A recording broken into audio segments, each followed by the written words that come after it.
Célébration de la Journée mondiale de la liberté de la presse ce samedi 3 mai 2025 dans les locaux de la Haute Autorité de l'audiovisuel et de la communication. Une série de discours axés sur l'impact de l'intelligence artificielle sur la liberté de presse et des médias ont planté le décor de la cérémonie. Aujourd'hui, alors que nous nous réunissons pour célébrer cette liberté, nous devons rappeler que cette liberté n'a jamais été acquise définitivement. Elle est un combat quotidien. Beaucoup d'entre nous, acteurs de médias, vivent dans une précarité inquiétante. Salaire dérisoire, absence de contrat de travail formel, défaut de couverture sociale, instabilité chronique et bien d'autres encore. Je voudrais rappeler que le 3 mai est une journée de soutien aux médias dont les journalistes ont perdu la vie dans la poursuite d'une histoire de l'instant. Cette journée est plus qu'un concept. Elle reflète notre engagement à contribuer à la satisfaction du droit du public à l'information en toute responsabilité. Le thème de cette journée est informer dans un monde compliqué. 2 points. L'impact de l'intelligence artificielle sur la liberté de presse et les médias. L'intelligence artificielle, une opportunité pour vous les journalistes, cela devrait être... On devrait en avoir peur parce qu'on va dire que ça va remplacer les journalistes. Non. C'est le contraire.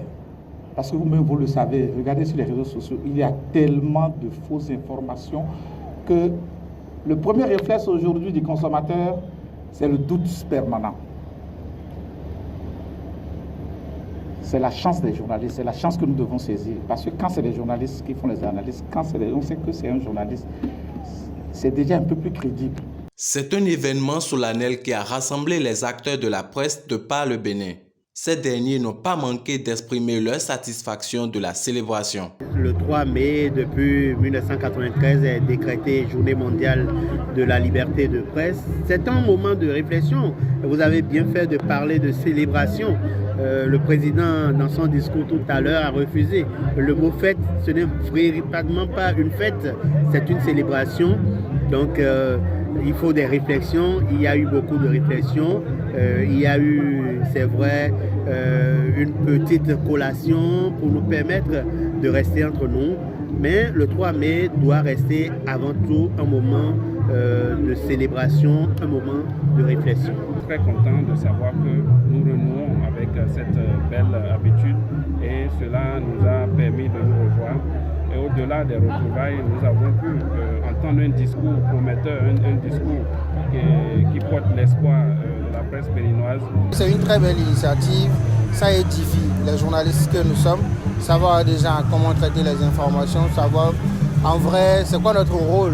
Parce que beaucoup de personnes aujourd'hui, avec l'aide du numérique et les intelligences artificielles, on se met dans la rue, on devient journaliste. Et voilà, les informations vont dans tous les sens.